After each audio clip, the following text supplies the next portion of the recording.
Thank you, Mr. Crenshaw. I want to thank all my colleagues as well. This is very simple. This should not be a Democrat or Republican issue. It should be an American issue. That's just how we approach it.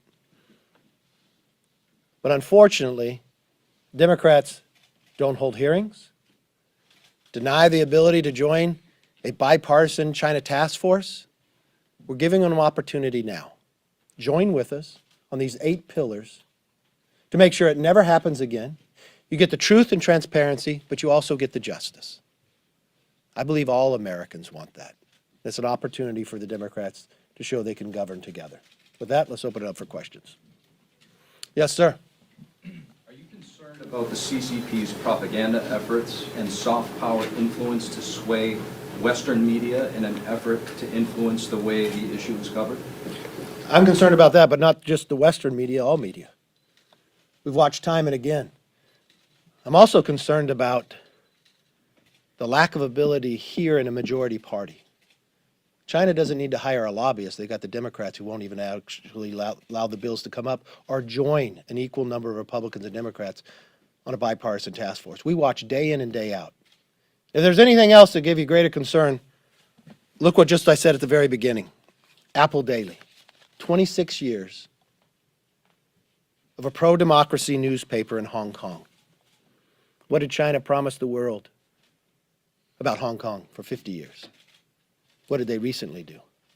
Why do 3 million out of 8 million people in Hong Kong would come out on weekends and have an umbrella in the rain to crave one thing, freedom of speech? This week, Apple Daily is going to shut down. They do it there, they'll do it everywhere else as well. We watch it time and again. Yes, sir. The Senate a couple of weeks ago just passed a massive China competition bill with bipartisan support. What is the prospects for that in the House? Is that something that Republicans could get behind? Well, there's a number of things. I look at, even on the Science Committee, you're looking at bipartisanship there with Mr. Lucas, and they have a different approach to hold them accountable and actually do more. So I think we'll look at the bill, places we agree, we'll agree, and work through the committees itself. Yes, ma'am. Yesterday that Google's charity on Google Org had provided financial backing for research and studies carried out by Peter Daszak and his New York-based Eco Health Alliance dating back to about 2010 in regards to the Wuhan lab leak. Now, given your own very often big defense of Silicon Valley, I'm just curious here. I mean, how far would you be willing to go in regards to investigating Google in regards to this particular report, especially since just recently you defended or are kind of fending off this antitrust bills that are going on just today, at this point, over Silicon Valley? Okay, you got 2 different questions in there. But you seem very wrong, so let me clarify. Very often defending Silicon Valley, given your own financial interests that have been going on the past few years. Okay, so let me clarify your question first, answer it, and then correct your misinformation of what you just provided in your question as well. First of all, just as another sign of why we need to investigate this, are American companies helping fund? We know the American government, gain of function, has funded. We've watched Dr. Fauci say no, then yes. We've watched that we had to pull this information out. Why wouldn't we have known this ahead of time? How much more of this funding is going, maybe not directly to a grant, but another grantee coming in? Is any of this funding also going to Iran, Russia, or others, our adversaries? Now, if you go back in history, you'll find, first and foremost, I was one of the first ones to come out to change Section 230. If you want to talk about antitrust bills, I think a number of those companies are monopolies and should be broken up. I've said that for many years going forward. But more importantly, look at what we're trying to discuss now. Facebook would shut us down from even discussing, and now they have to come forward and say we were right about what was happening there. Nothing in those bills do anything to the censorship of what has happened to the conservative voice. And then those bills that you talk about in judiciary from Cicilline, who actually wanted to remove President Trump from Twitter even earlier, empower an individual, the FTC, to control what is said. 3 of those people were managers in the impeachment, and they want to empower an individual who is now the FTC in charge, worked for Nadler and Cicilline, who want to censor conservative voice. So would we want government even more of that? I am one who believes Silicon Valley has to stop this. I am the first one to come out for it. So I disagree with the premise of what you stated of my record is, and I would gladly show it to you so you never make that mistake again. I appreciate that. Yes, sir. Yes, sir. Yes, I want to investigate it. I thought I was very clear about that. Dr. Fauci brought him up and how he's flip-flopping. Would you want him to be fired? I think the question comes from fundamental. In that position, you need the trust of the American people. If the American people do not trust you, if you've taken numerous positions, I think it's the right time to replace. Think about if 600,000 Americans have died. The economic disaster that has come to the country by it, the millions of children who have been out of school, the flipping of positions time and again. I think at this moment in time, a replacement to bring the nation together in the highest paying job in the nation would be appropriate. Yes. Yes. On infrastructure, there's these bipartisan negotiations going on in the Senate. Have you been briefed at all by Republicans in that bipartisan group in the Senate on where those negotiations stand?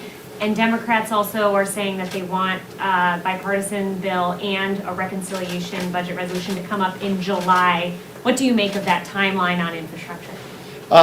Look, Republicans, I've sat with the president, I've talked to the Republicans on the Senate side as well, and to Democrats. And I told the president very clearly, we would like to have a bipartisan infrastructure bill.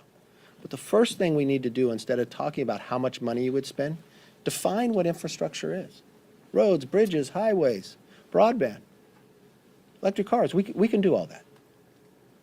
We also need to reform NEPA, so we don't wait a decade to build the roads and bridges that have the desire to be fixed right now. We could figure out what the need of the nation is. That will determine how much we could spend.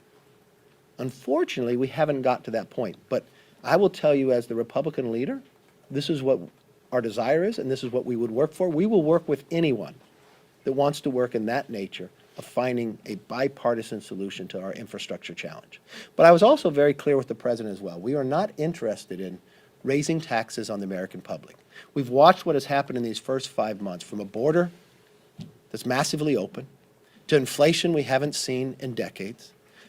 That is a tax on every single American, and it's disproportionately on those of the lowest income. Then we've watched exactly businesses that have been crippled because of COVID and what China has done to us on this virus, that government is now competing with them and making it more difficult for people to get back to work. But unfortunately, this administration begins to deny that.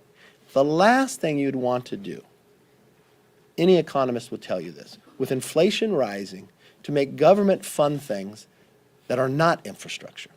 That would be detrimental to us as well, even raising inflation more. That's why the Democrats were wrong when they passed their first big partisan-only bill that only 9% went to COVID. It actually increased inflation in America and has harmed people and actually raised the costs for everybody, no matter what they're doing. Yes, sir.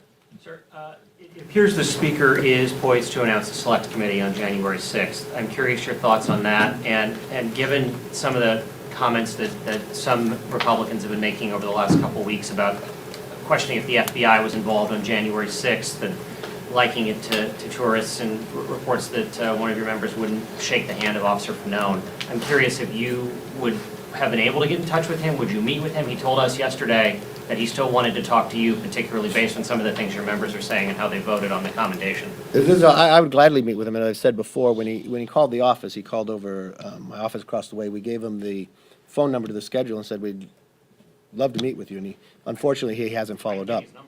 Well, gladly, but we'd love to schedule some. As I said before, I'd love to follow with him. When it comes to what happened on January 6th, we want to get to the bottom of that. It's disgusting what transpired that day. We've said from the very beginning. The FBI, the hundreds of arrests, I want to make sure nothing that happens here gets in the way of that. We want them to do their work. The majority of the American public believe that as well. Unfortunately, the Speaker has always played politics with this, time and again. She's never once talked to me about it. She hasn't followed up, and I've sent her numerous letters, tried to discuss with her. She did not want to talk to me about it. The secondly is, in the Senate, they've actually had bipartisan committees working on this. Now we have a report back. We've also have the architect of the Capitol, where we've given $10 million for them to actually take the information and make the building more protective. Now, I don't know what the speaker's going to do. I'm sure it'll be political because that's the whole way that she's handled it. Unfortunately, on the Senate side, they showed how to do bipartisanship. The FBI should continue to be able to go and do their work, and that's what we should continue to move forward. Yes, I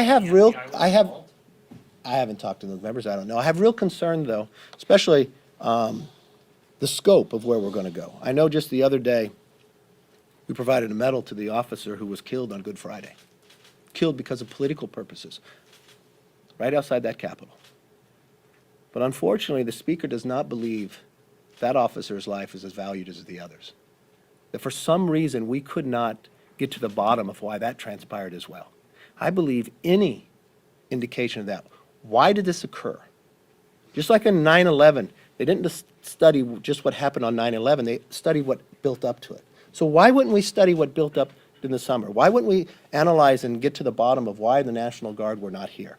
Did things that happened in the summer prevent people from bringing the National Guard here earlier? Did the speaker make some comments in regards to that? I think those are the things that all should come forward. I like what the Senate has done on a bipartisan basis. Yes, sir. Mr. McCarthy, how exactly would Republicans hold China accountable? Are we talking about more sanctions? Would you encourage U.S. companies like Walmart not to sell cheap Chinese goods? What exactly are we talking about in terms of holding China accountable? Did you come late? Let me walk this through again, but I appreciate the question because it's helpful. We have 8 pillars, and we'll build off these pillars. The first thing we're going to do to hold China accountable is declassify the intelligence information so the entire world knows. So it's not just America. And the basis should be, since the world suffered completely with deaths in every nation, we should all know the same information. We should stop gain of function with China so it never repeats again. Other nations should know that too, so they stop as well. We should prohibit NIH from funding even into other bad countries. Think about Iran, North Korea, what they would do with any of these grants or others. We need to overhaul the World Health Organization. That just didn't harm America, that harmed the entire world by lying in the process with China's control of it.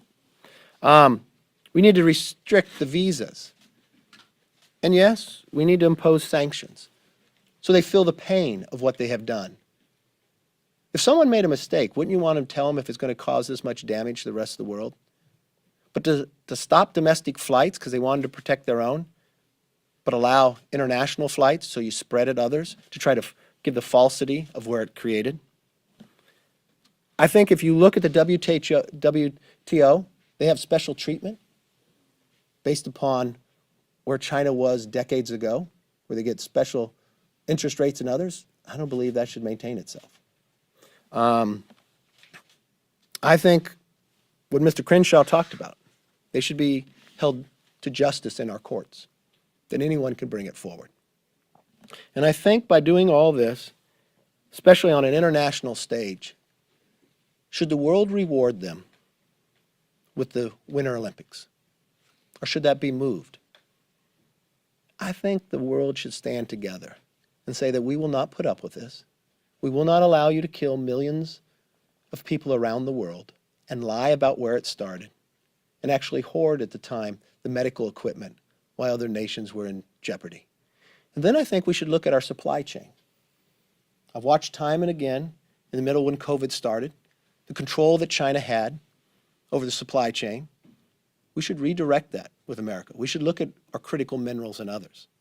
We should also work with our allies to build our own supply chain, to make sure it doesn't continue to have the control that China desires. I watched China during this crisis use the crisis on other nations to force them, if they wanted the medical equipment, that they'd have to accept Huawei. Then I'm watching what they're trying to do now with a vaccine that doesn't work like an American vaccine in other nations as well, to use that influence to let China have greater control. So it's not just business. It's really talking about the next century. And your question goes to a much bigger question. What will the Democrats allow to come to the floor? Why will they not even allow a hearing? How many more Americans have to die? How much more suffering? How many more millions of children that haven't been in school are economically devastated? How many small businesses that will never restart? Why would they hold back? Why wouldn't they bring these bills forward or add to it? I welcome the addition of more ideas. But at the end of the day, let's have one approach so this never happens again and that China does not benefit from killing millions of people around the world. Thank you. Appreciate it. Have a good day.